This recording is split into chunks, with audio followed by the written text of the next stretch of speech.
Start this project by prepping your fabric and cutting it into 19 by 19 inch squares. You'll need one square for the outside of the case, one for the inside, and you will also need one 19-inch square of quilting cotton batting. We're also going to use a complementary color to make some bias tape for the trim. Make that by folding from corner to edge, ironing that fold in place, and then using a ruler to cut along that line. Once you've done that, you're going to use that same ruler to cut your fabric into 2-inch strips. This is what we'll be sewing together to make that trim fabric. Now it's time to take all those 2-inch strips and sew them together. So you're going to line up right sides facing and sew from point A to point B on your sewing machine. The final step in making bias tape trim is to iron all the seams open and trim the excess. Then we're going to use a super handy tool called a bias tape maker, and you just run the fabric through, it creates a fold, and you iron it into place. For this project, you need about 3 yards of bias tape. Now it's time to lay all the fabric out. Start by laying your outside fabric right side down, and then layer the quilting batting on top of that, and then finally your inside fabric right side facing up. Once you smooth all of that out, you're going to pin the edges all the way around so that it's nice and secure. The next step is adding bias tape to the bottom edge of your project. So you're going to open up one of the folds, pin into place, and you're lining up the top of that bias tape with the top edge of your fabric. The crease from the iron makes a great guide as you are sewing the bias tape. So just follow that edge all the way to the bottom, and then when you're done, we're going to flip our work and fold the bias tape over so that now it is facing that outer fabric. And you're going to pin that into place, and we're going to repeat the same process, this time sewing along that bottom edge. Take that bottom edge and fold it up 4 inches, then pin it into place. This is going to create the pocket where you can put your punch needles or your knitting needles. Now we're going to add bias tape trim to the outer edge. So you're going to start by lining it up at the top corner, and I want you to leave about a 3-inch tail past that corner. We're going to work one side at a time, so pin all the way up this first edge to the top and then stop.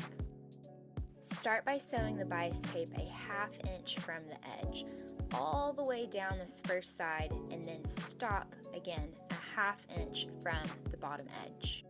Flip your work over and pin along the edge just like you did before.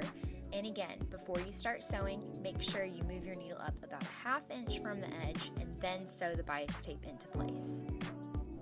Now we are going to make a mitered corner. So to do this, you're going to fold the bias tape kind of like how you fold a present. So fold it over, and then once you've got that corner secure, open up the edge and then pin into place. And this is how we're going to sew that second side.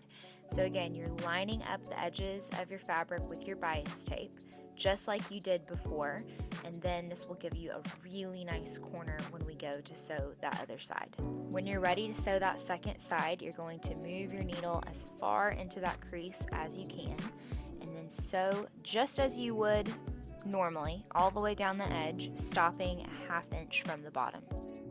You're going to repeat this process along the remaining 3 sides, making the corners, and then when you get to that last side, I want you to stop about 3 inches from the end.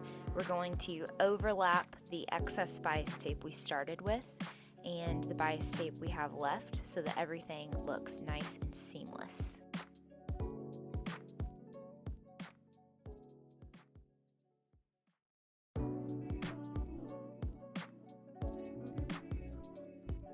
To make the pockets for my punch needles, I am using a pencil and a ruler to make a very faint line that I can sew along every 2 inches of my fabric.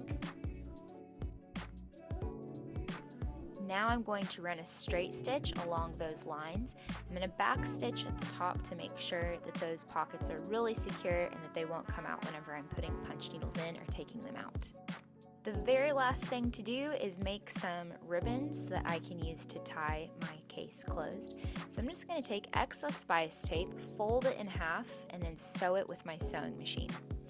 Then I'm going to trim the edges so they are nice and neat, I'm going to line them up on the edge where I would want them to go, and then use a seam ripper to just very carefully open that outer bias tape seam. Then I'm going to insert my bias tape pieces into that little pocket that I've created, and then sew those into place with my sewing machine. Now it's time for the final test, and I'm going to put my punch needles in their new home, and it works perfectly. You could also use this for knitting needles or other craft supplies you want to use, and to secure it, all you have to do is fold that flap over, roll it into place, and then secure with the bias tape ties. I hope you enjoyed this tutorial. If you have any questions, please leave them in the comments. And if you need some punch needles to put in your new punch needle holder, be sure to check out theurbanacres.com.